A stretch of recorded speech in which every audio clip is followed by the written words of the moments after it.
estoy leyendo. Ah, ok. Mencionaban que todo esto, o sea, toda esta desigualdad se debe a la mala de cómo comenzó.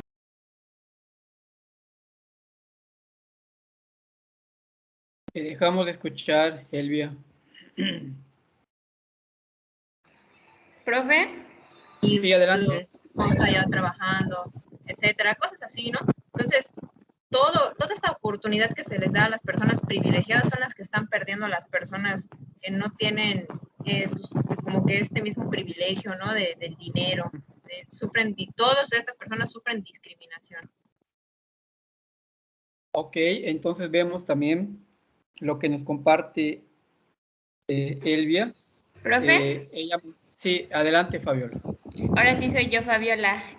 Pues yo Okay, creo adelante. que un ejemplo un poco claro, bueno, ahorita en estos tiempos, podría ser, por ejemplo, en las redes sociales.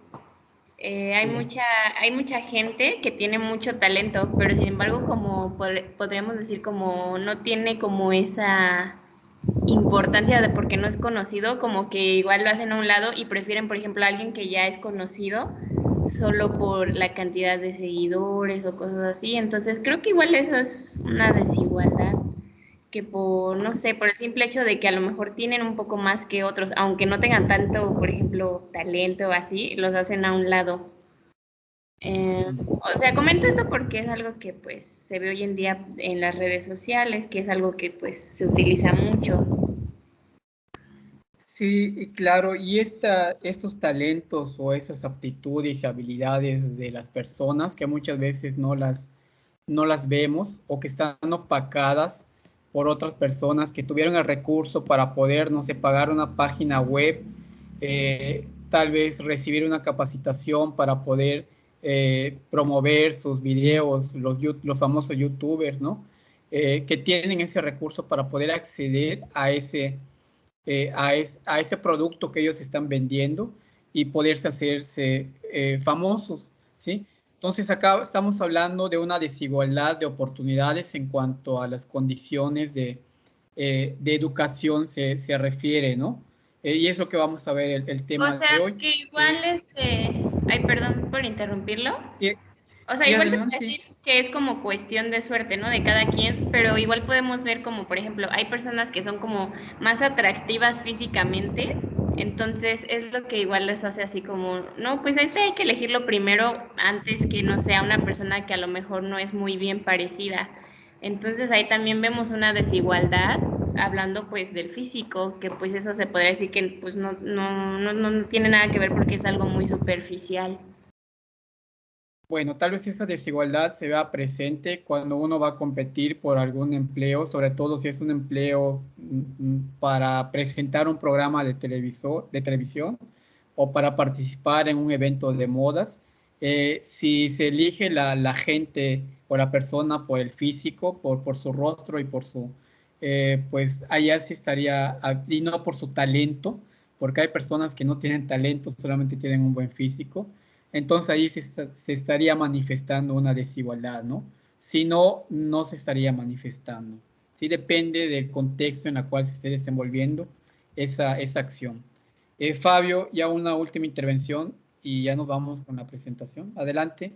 Bueno, complementando con lo que se está diciendo ahorita, en este momento, una causa más de la desigualdad es el nepotismo, porque se van dejando o heredando las plazas de los trabajos a los familiares y no se le da una oportunidad a las personas que están mayor capacitadas. Por ejemplo, esto se ve comúnmente en la Comisión Federal de Electricidad o incluso pasa en los centros de salud donde es más frecuente.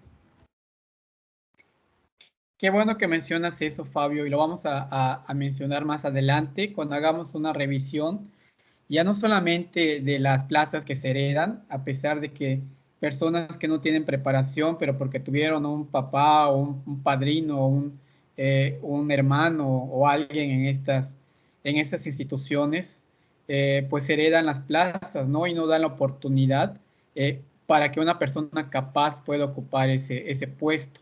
Incluso las plazas sí salen a concurso para hacer la finta de que pues se hizo la selección, ¿no? pero ellos de antemano ya saben a quién se le va a otorgar esa plaza. Y pasa en muchos centros de trabajo, incluso en la educación, cuando ya la educación está haciendo ese cambio de no haber ese tipo de discriminación y de desigualdad y de poner en desigualdad social a las personas, ¿no? Sino que las personas deben de estar allá por su capacidad, por su competencia, son las que deben de ocupar algunos puestos de trabajo. Eso se llama manipulación y también lo vamos a ver en los programas de gobierno. Hay programas de gobierno, por ejemplo, que están encaminados para pequeños productores, pero el fin y al cabo se hace la evaluación y se ve que los grandes empresarios que tienen terrenos muy grandes, que tienen unidades o ranchos ganaderos con varias cabezas de ganado, pues se las ingenian para que puedan tener ese subsidio o ese apoyo, ¿no? ¿Sí? Entonces, muy buenos aportes, jóvenes. Vamos a iniciar con el tema. Dejaste levantada la mano, Fabio. No sé si quieres comentar algo más o...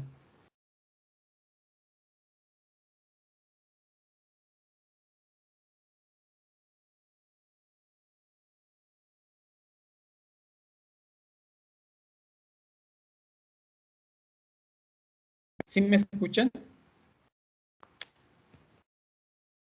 Sí, profe. Ok, perfecto.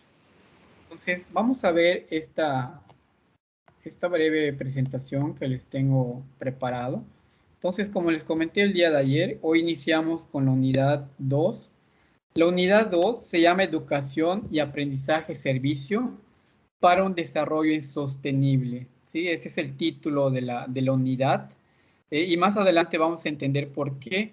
Ahorita lo que nos interesa es hablar de la desigualdad y la próxima semana estaríamos hablando de una educación y aprendizaje, servicio para un desarrollo sostenible, que es a lo que nos tenemos que estar encaminando ya en la unidad 2, ¿sí?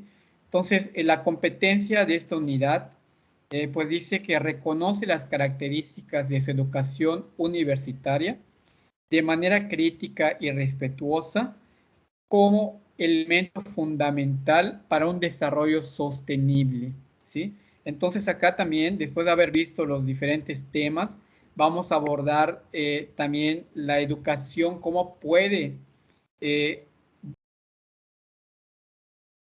cortar ese vínculo, reducir esa brecha de desigualdad que estamos teniendo, reducir esa brecha de insostenibilidad económica, ecológica y social, y cómo debe ser la educación para que en realidad pues surja efectos en cuanto a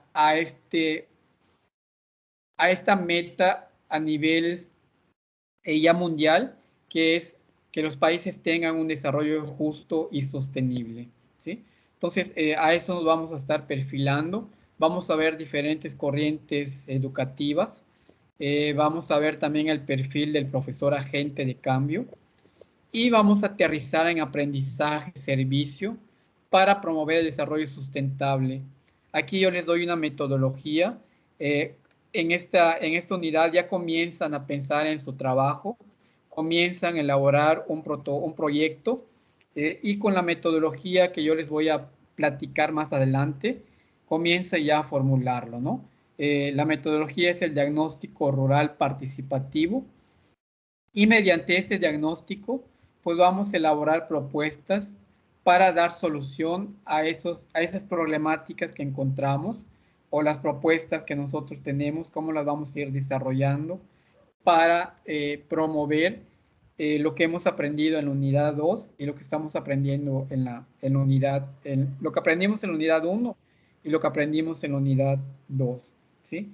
Entonces, el primer tema es desigualdad social, aunque parece un poco fuera del título de la unidad, pero es importante analizar este punto, ¿no? Ustedes ya mencionaron el porqué. Entonces, a manera de introducción, como ya mencionaron, la desigualdad en México es uno de los problemas que se ha intensificado en los últimos años. Según informes de la OCDE, en 2018, México se encuentra entre los primeros países de América Latina que son más desiguales. ocupa creo que el 5º lugar, si no me equivoco, después de Brasil, de Argentina, Ecuador, Colombia, y luego sí le sigue México en cuanto a desigualdad se refiere, ¿sí? Y para medir esta desigualdad existen diferentes criterios y diferentes organizaciones que miden qué tan desigual es un país de otro, ¿sí? La OCDE, que es el organismo de cooperación de desarrollo económico, pues brinda información sobre cómo se encuentra cada territorio, cada país en cuanto a la desigualdad, y es la que emite el informe a nivel América Latina. Sin embargo, aquí en México tenemos también al INEGI, esos cada 4 o 6 años, dependiendo de cuál sea el objetivo, pues también sirve para poder realizar un análisis de esa desigualdad, ¿sí? También está el programa de las Naciones Unidas para el Desarrollo, que también trabaja cuestiones de desigualdad, ¿no? Y esta última, que es sus siglas son el PNUD, Programa de Desarrollo, Programa de las Naciones Unidas para el Desarrollo, propone y tiene financiamiento para financiar algunos proyectos que vayan encaminados a reducir esta brecha de la desigualdad, ¿sí? Entonces, el promedio, y la OCDE nos indica de que el ingreso por promedio en México del 10% de los más ricos es 29 veces más al 10% de los pobres, ¿no? Lo que mencionaban hace un rato, la mala distribución de la riqueza, el favorecer que muy pocos se hagan ricos y el promover que mucha gente esté en esos niveles de pobreza, ¿no? Promover, digo, porque hay políticas públicas que no van encaminados para mejorar la situación de desigualdad que tienen los países, sino que más que nada van encaminados a favorecer la riqueza de unos cuantos y nada más, ¿no? Un pueblo pobre, un pueblo sin educación, un pueblo sin oportunidades, pues es muy fácil de manipular. Acá tiene que ver también cuestiones políticas, ¿sí? Manipular el voto cuando hay elección y otras cuestiones que más adelante vamos a analizar, ¿no? Entonces vean este dato muy importante. El 10% de los más ricos ganan 29 veces más que el 10% de los más pobres. Entonces hay una desigualdad. No sé si el documento les habló del índice Gini. El índice Gini es un indicador en la cual hay un rango que se maneja que es de 0 a 1. Cuando el índice Gini está cerca a 0 o es 0, cuando es 0 dice que el país no es de, ¿sí? Y cuando está cerca de 0, que hay menos desigualdad. Pero cuando ya está más próximo a 1, indica de que hay una desigualdad muy grande entre pobres y ricos. ¿Qué es lo que estamos observando en la pantalla, no? Vemos que el índice Gini para México en el 2018 es de 0.68, ¿sí? Es el 68% de la población se encuentra en desigualdad, en pobreza extrema, en desigualdad de servicios y de educación, ¿sí? Esto lo podemos conocer más a detalle cuando revisen los informes del INEGI y de otras instituciones que también publican sobre la desigualdad. Entonces, ¿qué es lo que nos está diciendo esta desigualdad? ¿Qué es lo que está pasando en México? O qué es lo que nos lleva a esta desigualdad, ¿no? Nos dice de que hay insuficiente creación de empleos fijos, ¿sí? Se dice que con el neoliberalismo, cuando comienza toda la época esta del capitalismo, pues se buscó la explotación de los recursos a cualquier costo, ¿no? ¿Y quiénes hicieron esa explotación de los recursos? Los países o territorios que tenían ya acumulado riqueza, que tenían ya educación formal, una educación con muchas competencias, que estaban capacitados para desarrollar máquinas, para desarrollar productos, y se abrió, el neoliberalismo abre las puertas a esas grandes empresas alemanas, de la Unión Europea, de Estados Unidos, para que en los países que están en vías de desarrollo, pues promuevan o más que promuevan, sino que ofrezcan empleos para abatir la pobreza que se estaba viviendo en ese momento, ¿no? Sin embargo, las políticas públicas que fueron planteadas en ese momento, pues no favorecieron a la población más pobre de México. Y la gente sí fue contratada, pero con salarios bajos. Las personas fueron contratados, pero sin tener un fijo, ¿sí? Estar por contrato, sin generar antigüedad, sin tener seguro, sin tener derecho a un sindicato, ¿sí? Entonces, esto es el inicio de los problemas que trae es el neoliberalismo, enfrentándolo ya con la desigualdad que está sufriendo nuestro país, ¿no? Bajos salarios también. No sé si ustedes recuerden, creo que en el 2000 se promovió la entrada de empresas maquiladoras de ropa que llegaron a Yucatán por todos lados y en todos los municipios se instalaron, ofreciendo el gobierno del estado de que se cuenta con mano de obra barata, que se cuenta con los recursos naturales para poderse instalar y poder ofrecer empleo en estas zonas, pero no se cuidó los derechos del trabajador, no se cuidó también los pagos justos de las horas laborales, ¿sí? Entonces no fue acompañado de una política pública. Tal vez la intención fue buena, pero no fue, la planeación estratégica no fue bien ejecutada para que en realidad favorezca y disminuya esa desigualdad social que se estaba viviendo en México en ese entonces, ¿no? Hay una mala distribución de los ingresos. Las personas que tienen oportunidad, que tienen recursos, que tuvieron una educación, pues son los que comienzan a invertir en diferentes procesos productivos, en fábricas. Se les otorga todas las facilidades por el gobierno para instalarse, se les otorga terrenos, se les otorga ejidos para que puedan explotar esos recursos. Y mucha gente en ese momento, mucha población que pertenecía a ese territorio, pues fue despojado de sus tierras, ¿no? O fueron mal vendidas sus tierras para ofrecerle a estas empresas que venían a ofrecer trabajo, y a distribución inequitativa de esos ingresos, porque los grandes beneficios de los grandes beneficios que genera la empresa, pues se les queda a unos cuantos y no se distribuye de manera equitativa a la planta obrera que favoreció el crecimiento económico de esa empresa, ¿no? Limita acceso a oportunidades.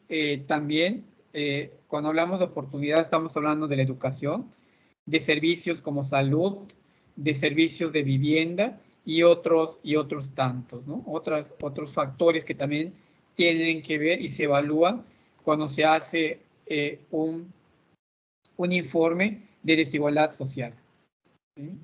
Entonces, pues en esta imagen vemos esa brecha tan grande, ¿no? Esta persona, tal vez un empresario, aterrizándolo con la producción agrícola, tal vez el empresario de Monsanto, que vende maquinaria, que vende fertilizantes, que vende el paquete tecnológico, pues es el que se favoreció con esa apertura de mercado, con ese proyecto neoliberal y de capitalismo, mientras la gente pobre, la gente que se encontraba en una desigualdad, pues sigue estando en esa situación por la falta de las políticas que ya les comentaba, ¿no? Entonces, los modelos de desarrollo capitalista neoliberal ha conducido a la marginación, exclusión, segregación y vulnerabilidad de la población más pobre, ¿sí? Es algo irónico decir de que el gobierno pues trajo estas empresas para mejorar las condiciones de vida de la población, y hoy en día cuando se revisa la desigualdad y el impacto que tuvieron estas empresas, pues vemos de que a mayor presencia de empresas extranjeras, de capital extranjero, pues también se incrementó los niveles de pobreza y de desigualdad. Entonces no fueron bien creadas esas estrategias para abatir la desigualdad, ¿sí? Y esos monopolios, esas empresas capitalistas, pues segregaron, excluyeron y pusieron en condiciones vulnerables a la población más pobre, ¿sí? Entonces, Harvard 2005 define el neoliberalismo como un proyecto político orientado a restablecer las condiciones para acumulación del capital y a recuperar el poder de los clientes de los élites económicos, perdón, de los élites económicos. Entonces vean esta definición del neoliberalismo que dice que es darle las condiciones a esas empresas para que sigan acumulando capital, ¿sí? Y así recuperen el poder de las grandes élites económicas. Seguramente está enlazado con proyectos políticos. Recuerden que nuestro país pues también es uno de los más corruptos que hay y los financiamientos de campaña que se tienen, pues muchas de estas empresas las hacen con tal de que sigan explotando los recursos naturales en nuestro país y también sigan enriqueciéndose a costas de la gente pobre, ¿no? Entonces acá mismo en esa definición conocemos cuál es la importancia que tuvo el neoliberalismo en cuanto al desarrollo desigual que estamos viviendo, ¿no? Entonces, y el neoliberalismo pues entrega de recursos a monopolios, ¿sí? Se entregó recursos, suelo, agua, territorio para que se puedan establecer, oferta de mano de obra barata. Seguramente escucharon en algún momento de que pues Yucatán es uno de los estados que tiene una mano de obra calificada hoy en día, pero que también es la más mal pagada, es una mano de obra muy mal pagada, muy barata, y muchas empresas extranjeras pues vienen a establecer acá su empresa porque pues no vamos a gastar flujos de efectivo para pagar una mano de obra cara, porque no se instalan en Monterrey o en la Ciudad de México, porque allá la mano de obra es mucho más cara, ¿no? Entonces buscan las zonas, los estados que tienen esa mano de obra barata y muchos gobiernos promueven eso, ¿no? Vengan que acá tenemos gente que va a trabajar con un poco sueldo, ¿sí? Los puestos más bajos y mal pagados.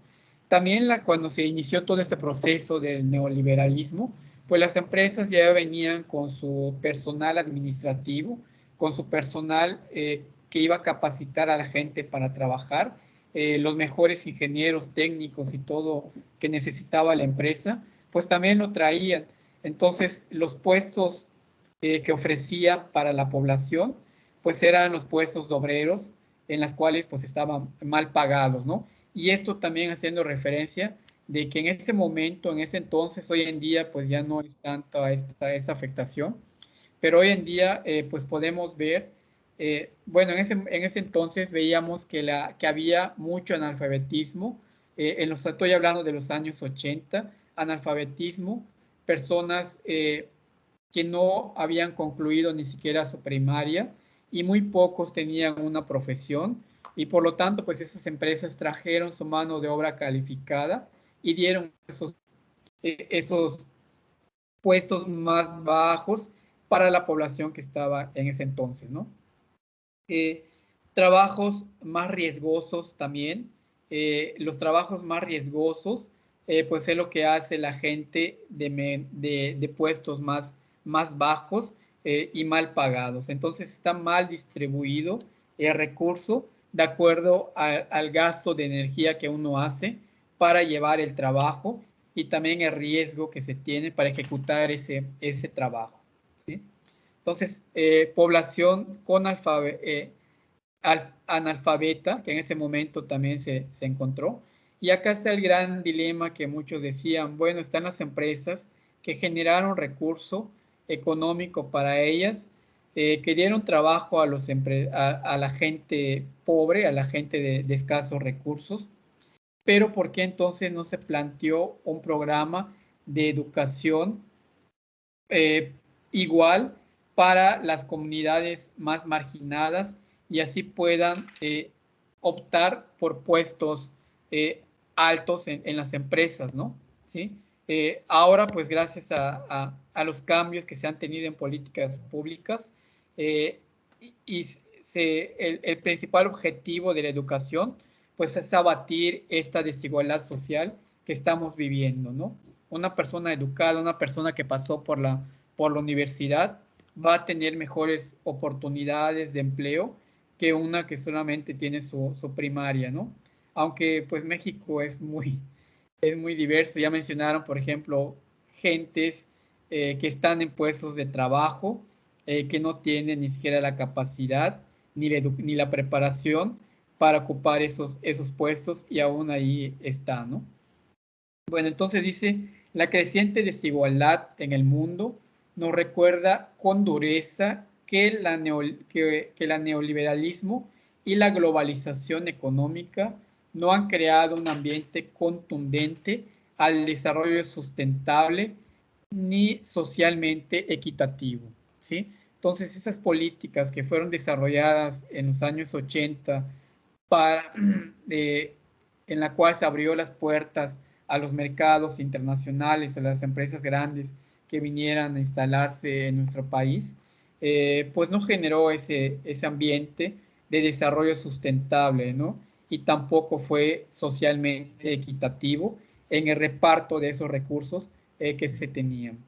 Acá vemos esta imagen de este empresario que se está comiendo el mundo entero y vemos esta personita que está recibiendo migajas de lo que él está dejando, ¿no? Entonces acá vemos una clara imagen de la desigualdad social que se vivió en ese momento. Entonces, ¿cuál es la definición de desigualdad social? Hay varias definiciones, tiene varias vertientes. Vamos a ver unas cuantas. Dice el Banco Mundial para el Desarrollo Económico en 1990, hace referencia a una situación económica en la que un grupo o minoría recibe un trato diferente por parte de otro individuo o colectivo con mayor poder económico, ¿sí? Acá es importante que esta definición recalcar cómo en los años 90 solamente se situaba en la desigualdad económica. Acá solamente la definición y el Banco Mundial nos dice que la desigualdad pues se da cuando un grupo o una minoría recibe un trato diferente por otro individuo o colectivo con mayor poder adquisitivo o con mayor poder económico, ¿sí? Y esta desigualdad pues puede ser desde la discriminación, desde pagar salarios muy bajos y otras cuestiones que tienen que ver, ¿no? También otra definición, del CEPAL, que también es importante revisar información del CEPAL del 2014, nos dice que es cuando una persona tiene una serie de circunstancias que le impiden la plena integración en la sociedad y por lo tanto no tiene la misma felicidad que otro. Acá vean, esta definición ya no se enfoca solamente a la parte económica, sino que a varios factores que pueden estar impidiendo la plena integración en la sociedad y eso hace que la gente pues no sea feliz por no tener lo necesario o por no tener una calidad de vida que ella desea, ¿no? Por encontrarse en esa condición de desigualdad, ya no solamente de desigualdad económica, sino también de desigualdad de servicios. Seguramente acá hace hincapié a los servicios que algunas comunidades, que algún territorio, que algún municipio no tiene, y eso hace infeliz a la gente, ¿no? Otra definición dice que la desigualdad alude a distribución desigual o inequitativa e injustas entre los habitantes de una sociedad de las oportunidades, bienes y servicios disponibles en ella. Este es del Oxfam, que también es un referente para revisar en cuanto a temas de desigualdad. Es de 2017. Y acá vean lo que yo les comentaba en la primera definición. Acá no alude a oportunidades, a bienes y a servicios. En esta definición del Oxfam ya nos incluye por estar en desventajas de oportunidades, por carecer de bienes y también carecer de servicios, ¿sí? Y esto hace que las personas se encuentren en desigualdad social. Y ya una última definición, y acá vamos a abarcar cuáles son las vertientes de la desigualdad.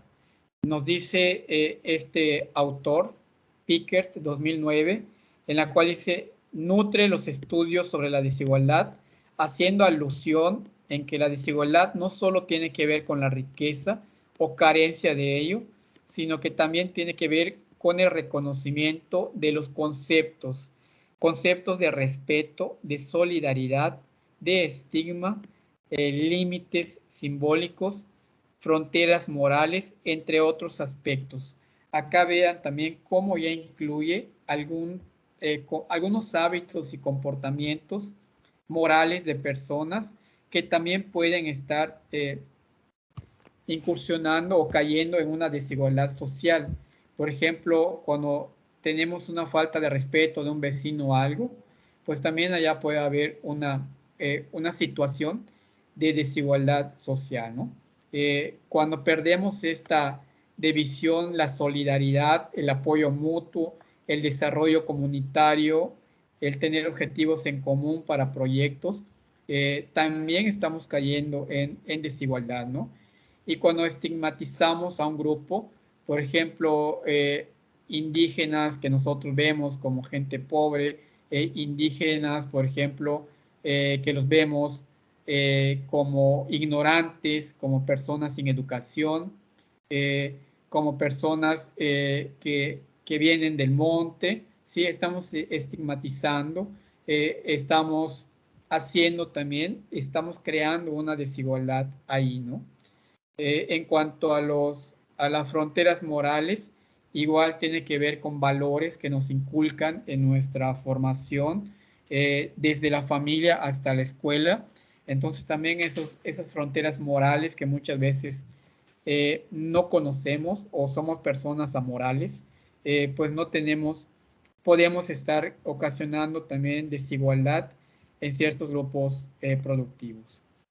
Sí, entonces con esta definición, ya no solamente aterrizando a la riqueza, a los beneficios, a las oportunidades de bienes y servicios que tiene un territorio, sino también haciendo esta alusión de que tiene que ver con la solidaridad, el respeto y todas esto que nos enlista Pickert en 2009. Entonces, a partir de ellos se enlistan las dimensiones de la desigualdad, que seguramente también en los videos lo vieron, ¿no? La desigualdad de ingresos, que es la desigualdad económica, que ya hablamos, ¿sí? La desigualdad de territorio, la desigualdad de activos de territorio. Mencionaba, no recuerdo quién, ahora en el aula virtual, mencionaba que muchas veces se nace con esa desigualdad, ¿no? Por haber nacido en una zona rural, pues estás en condiciones desventajosas que el que nació en una zona urbana que tiene varios servicios.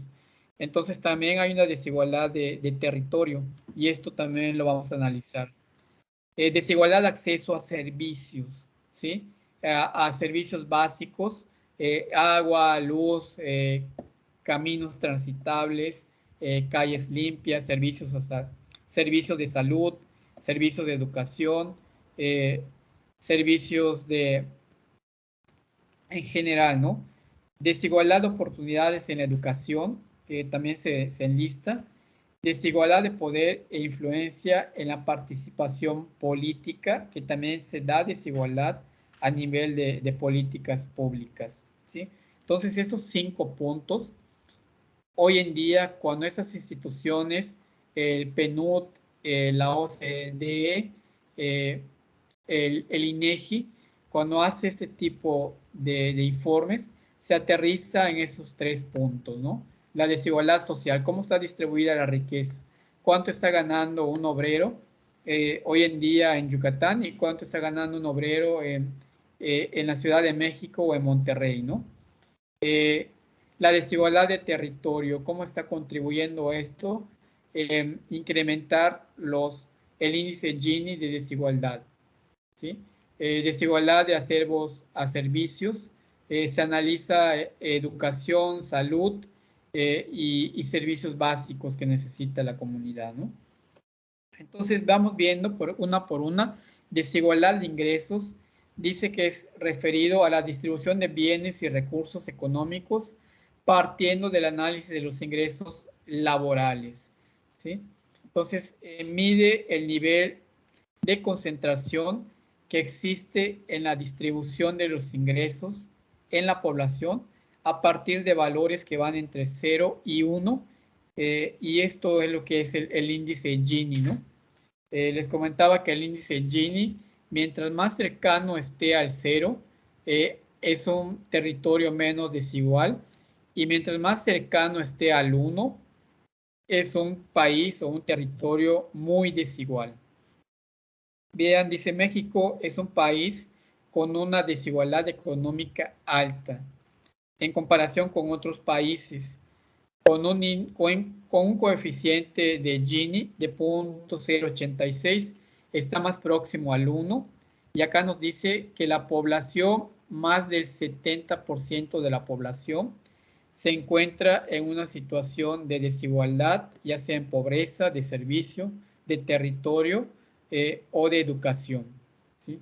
Entonces, vean ustedes el índice Gini de países, creo que el primero es Dinamarca, está muy cerca, uno es un país que no es desigual, el índice Gini de Dinamarca es de casi punto 2, sí, punto 2, podría ser punto 2, sí, aquí está. Lo mismo que el de Suiza, que también el índice Gini está muy cerca de 0. La calidad de vida, refiriéndonos a la parte económica, a la educación, a los accesos a servicio y a salud, pues están por parejo en estos países. Y por eso muchos de zonas muy marginales, de zonas con una desigualdad social muy alta, pues buscan ingresar a estos países, ¿no? Vemos, por ejemplo, que el país vecino que tiene un índice Gini también muy bajo, pues tiene una economía muy sólida, paga las horas laborales mucho más alto que México, y muchos se quieren ir para allá, ¿no? Porque pues estamos viviendo una desigualdad. ¿Dónde está Estados Unidos acá? No, acá es Estados Unidos. Creo que es este, ¿sí? Vean que solamente tiene 0.3% en su índice Gini. Vean México aquí. Estos son datos de 2008. Los de 2019 marca un país todavía más desigual. Vean que en 2008 estaba en 0. Vamos a poner 0.49, 47 más o menos, ¿sí? Y hoy en día, en 2008, se ha incrementado la desigualdad. Estamos en 0.68 de índice Gini. Entonces somos un país más desigual, ¿sí? Ni las políticas públicas planteadas, ni los programas de gobierno planteados están dando resultados en cuanto a disminuir esa desigualdad económica, esa desigualdad que está viviendo México. Vemos, por ejemplo, aquí personas que nacieron en contextos de pobreza son propensas a permanecer en esa misma condición. Acá vemos los quintiles. Los quintiles es una clasificación. Acá nos dice que un 20% de la población que se encuestó pertenece al quintil 1, que es de pobreza marginal, ¿sí? Y acá vemos que los papás que, perdón, sí, vemos acá dos generaciones, ¿no? Tenemos al papá que nació en esta condición de un índice, de un quintal mucho más alto. Acá mientras más pegado esté la gráfica al 60 o al 100%, dice que hay menor acceso a bienes y servicios y por lo tanto el hijo que nace en esas condiciones pues permanece en esa situación de pobreza que se tiene. Este color gris indica que nada más, que será un 0.02% tal vez, de los hijos que nacieron de esos padres que viven en extrema pobreza, lograron salir de ese quintil y pudieron tener una mejor calidad de vida, tal vez con mucho esfuerzo, tal vez esforzándose para estudiar, para salir adelante y lograron salir de eso. Pero vean el porcentaje muy pequeño que se tiene. Acá vemos el quintil 2, que es de una pobreza moderada, ya no de pobreza extrema. Vemos que los hijos que nacen de este quintil, que está en un 30%,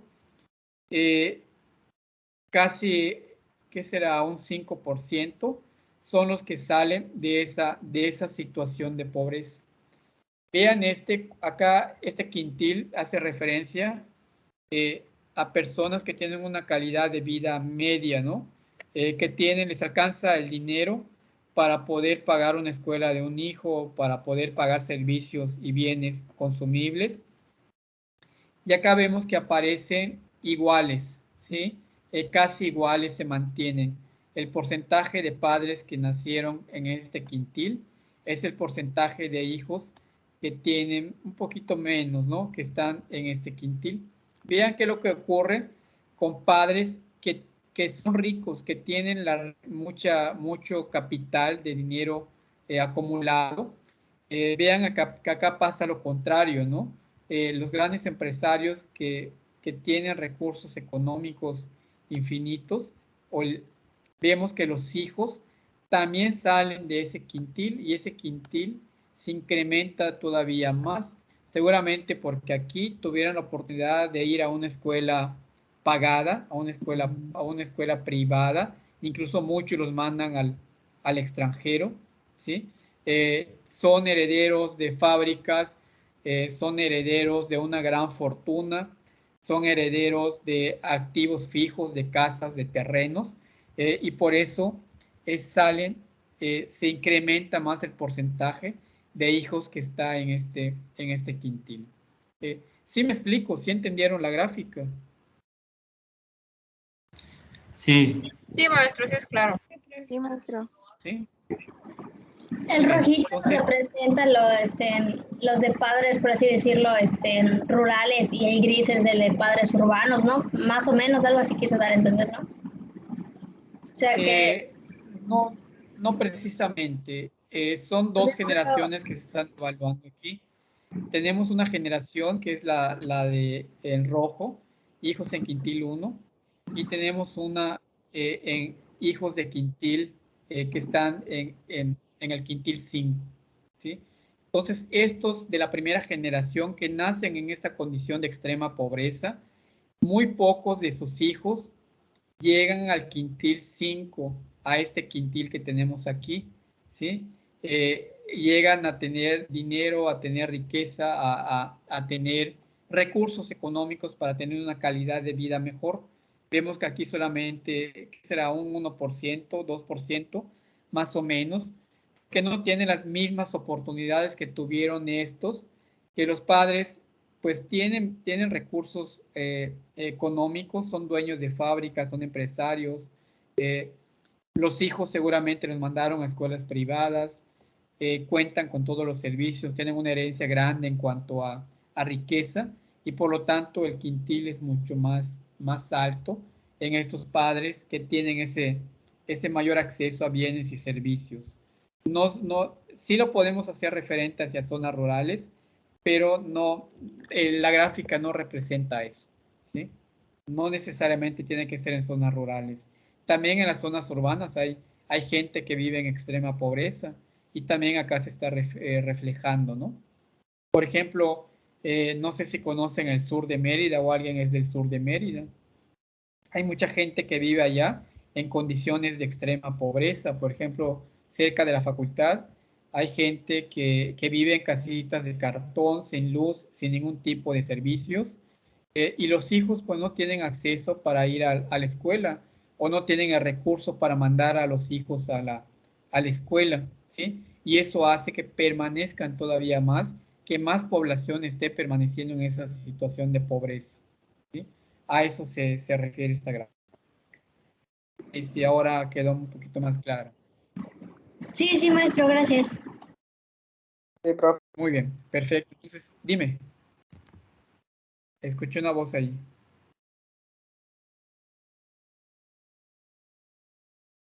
¿Alguien iba a hablar? Nadie, bueno, pues continuamos. Pues acá dice, vean la movilidad intergeneracional ascendente de ingresos por país seleccionados. Vean, dice, México se encuentra en el último lugar con una movilidad del quintil 1 al quintil 2, referente a la gráfica que vimos en la lámina anterior, ¿sí?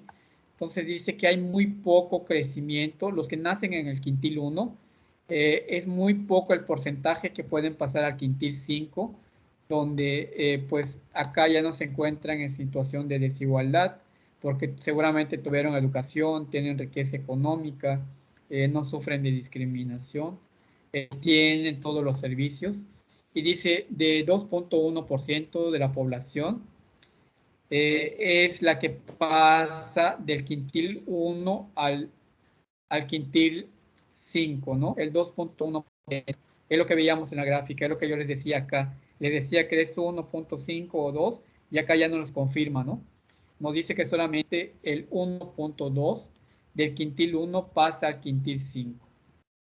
¿Sí? De una pobreza extrema, pues ya pasan a un quintil 5 donde tienen todos los servicios, donde tienen acceso a educación, donde tienen recursos económicos también, ¿no? Seguramente son hijos de campesinos que salieron, de hijos de gente que está en extrema pobreza, que buscó la forma de salir de esa situación en la cual se encontraba, ¿no? Tal vez trabajando y estudiando. Si era de una comunidad rural, pues salir a la zona urbana para tener la misma oportunidad de estudiar que los que están ahí, porque mucho en las zonas rurales, muy pocos tenemos acceso a la educación, y si tenemos acceso a la educación, pues no es una educación de calidad, ¿no? No es lo mismo educarse, tener una escuela primaria en una zona rural, que haber cursado la educación primaria en una zona urbana. No es lo mismo, ¿sí? Entonces, acá dice, esta movilidad sumamente baja implica que el país no tiene un sistema efectivo para igualar las oportunidades. Seguramente se refiere a que no tiene un sistema educativo sólido que otorgue los mismos beneficios y conocimientos a estas personas que están en una situación de desigualdad, ¿sí? Acá hacemos alusión, se presenta, por ejemplo, los porcentaje, acá dice porcentaje del quintil. Ok, acá nos está hablando de los quintiles, está diciendo que México es un país netamente desigual, y que mucha de la gente que habita en nuestro territorio mexicano, que es pobre, solamente el 2% llega a tener ese quintil. Mientras vean ustedes aquí en Canadá 13.5, aquí es un país prácticamente muy igual, ¿sí? Donde la calidad de vida pues está casi en el mismo nivel que en toda la población, no hay tanta desigualdad aquí.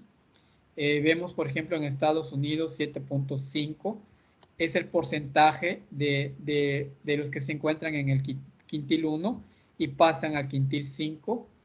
Y acá, por ejemplo, en Suecia, donde también sabemos que es un país con una economía sólida, los que nacen en una situación de desigualdad, vamos a hablar de desigualdad económica, pues en un quintil 1 pueden pasar a un quintil 11.1%.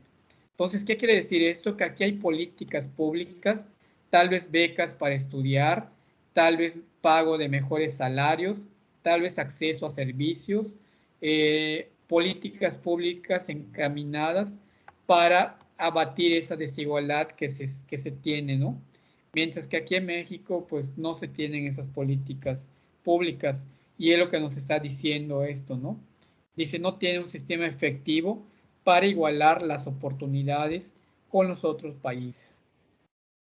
Y entonces en México, si una persona proviene de un hogar en situación de pobreza, tiene una alta probabilidad de permanecer en una situación similar cuando alcance la edad adulta, ¿sí? Entonces acá reafirma eso. Las personas que provienen de una pobreza extrema, de un quintil 1, pues probablemente permanezcan ahí para toda su vida, ¿sí? Permanezcan ahí para toda su vida. No hay una mejora en la calidad de vida, no hay un brinco del quintil, del cual nació a un quintil mejor, porque no están las políticas públicas encaminadas.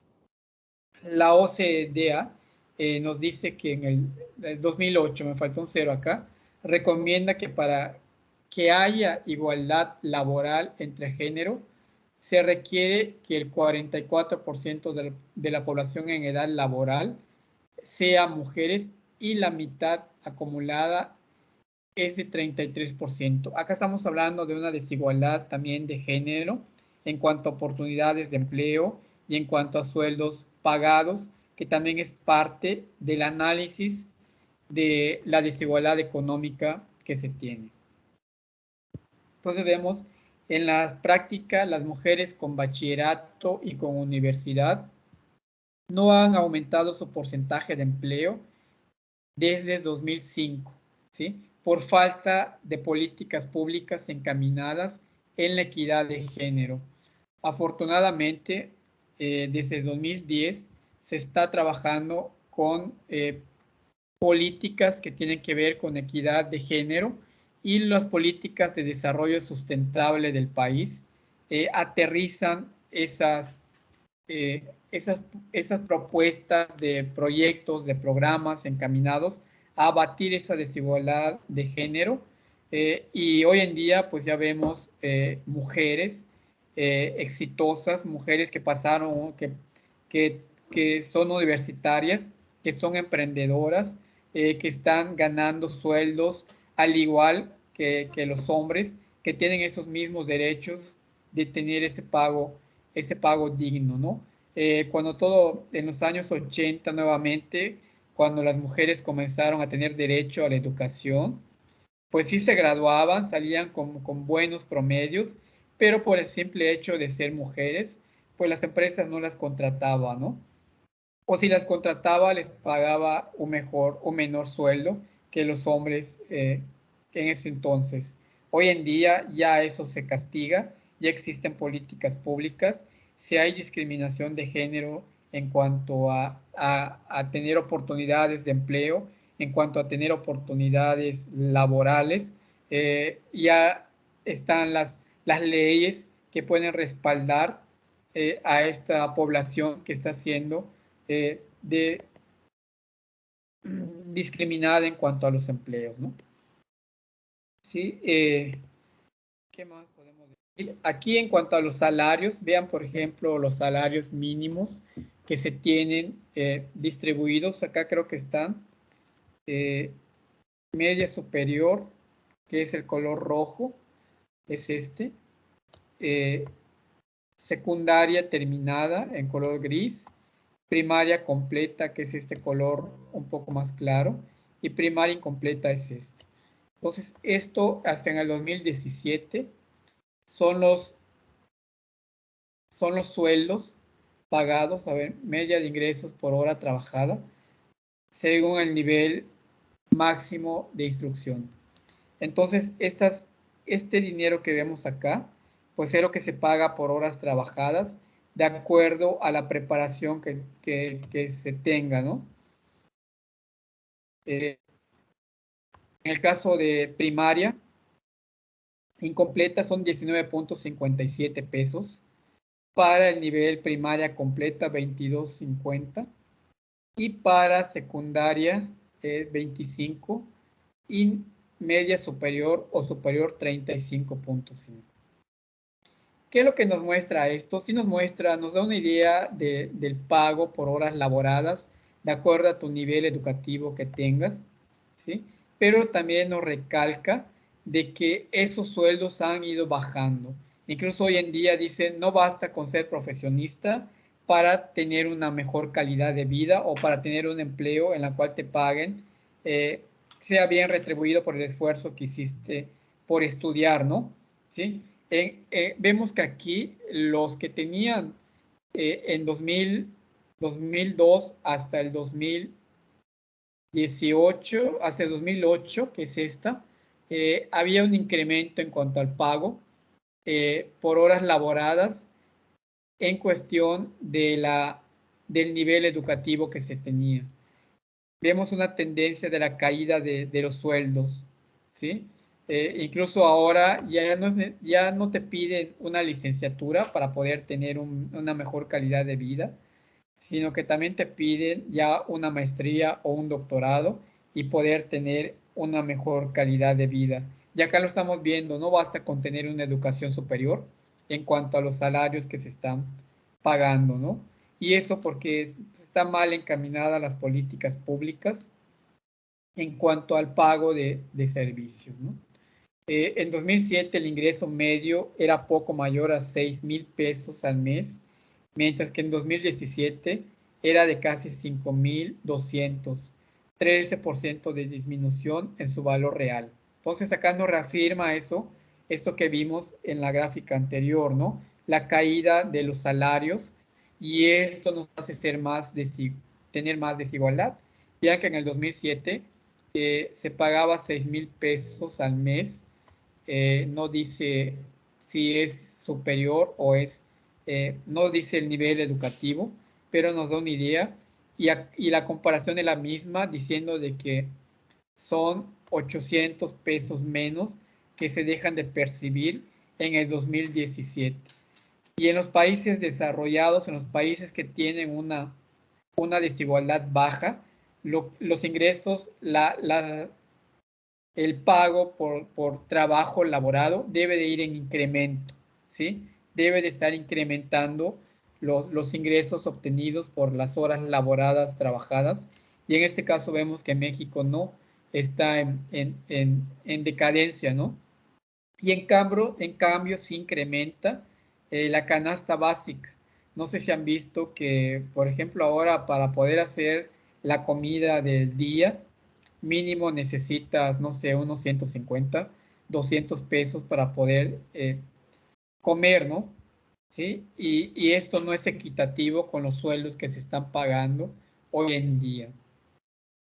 En 2002, según datos del IMSS y de la ONEA, las mujeres trabajadoras obtenían aproximadamente 20% menos de ingreso laboral que los hombres. A pesar de que hacían el mismo trabajo, estaban bien capacitadas, era un 20% menos los ingresos que obtenían en horas laboradas que los hombres, por el simple hecho de ser mujeres, ¿no? Acá tenemos un ejemplo de los salarios pagados en la República Mexicana. Eso es un dato, es de 18 años. Hay que buscar datos más recientes, pero creo que no ha cambiado mucho.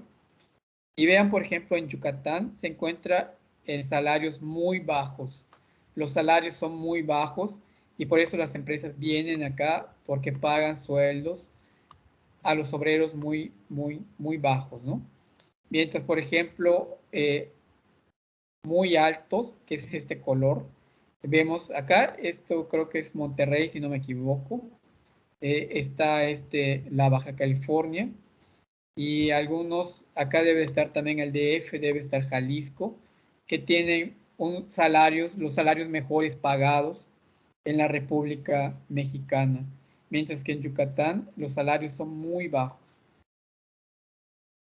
Dice, el contraste es aún mayor si comparamos Yucatán. Estos son sueldos al mes de un obrero un obrero que solamente tiene su educación primaria y secundaria, que al mes obtiene 3,708 pesos, mientras que un obrero en Nuevo León, en Monterrey, el pago de su salario es de 7,371. Vean, es más del 50% lo que gana un regio que un yucateco con las mismas horas laboradas en el mismo trabajo empleado, ¿sí? Entonces también acá hay una mala distribución inequitativa de los salarios, ¿sí? Vamos a dejarlo hasta acá, ya se acabó el tiempo. No sé si tengan alguna pregunta, algún comentario con este tema que vimos.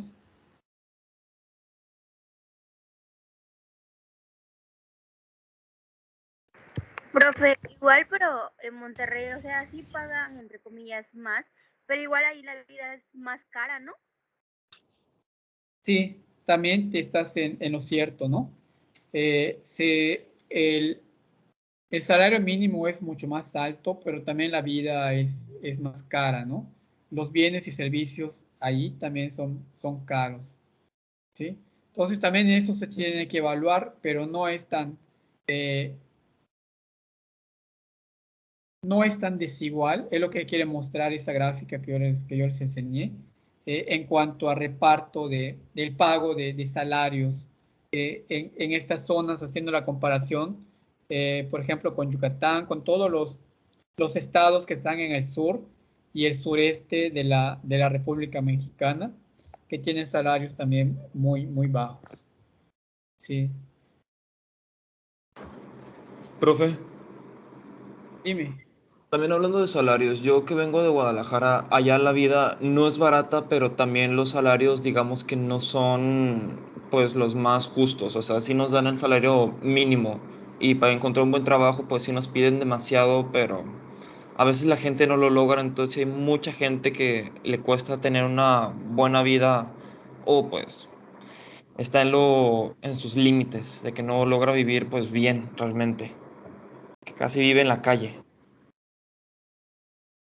Sí, porque las políticas no van encaminadas a eso, ¿no? Y son datos disfrazados que Sí. nos muestran que hay estados que ya están en un nivel menos desigual por el pago de salarios más altos, pero al hacer la comparación con el nivel de vida, con los servicios que se llevan ahí, pues igual es cara la vida eh, en estos estados, ¿no? Entonces no refleja tanto esta información. Más bien nos da una idea de la distribución de los salarios, ¿sí? Eh, ¿Algún comentario más? ¿Alguna reflexión más? No. Bueno, muy bien. Entonces nos vemos la próxima clase. Esténse pendientes por el ADA. Vamos a trabajar el ADA 3 o el 4, ya no recuerdo a qué número vamos, de esta unidad para la próxima semana. Entonces voy a elaborar la rúbrica. Tengo el ADA elaborada del semestre pasado, pero quiero mejorarlo. Quiero que sea algo eh, más útil para ustedes, como el podcast que hicieron, que vi que les llamó mucho la atención investigar, y veo que hay trabajos muy buenos y que lo pueden aplicar en su vida cotidiana.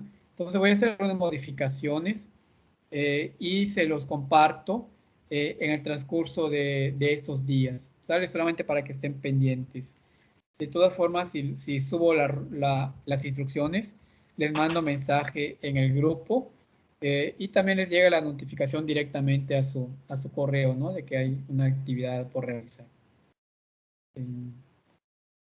Muy bien, entonces, pues feliz tarde, nos vemos la próxima clase.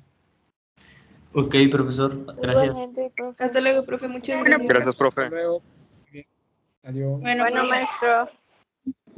Hasta luego, maestro.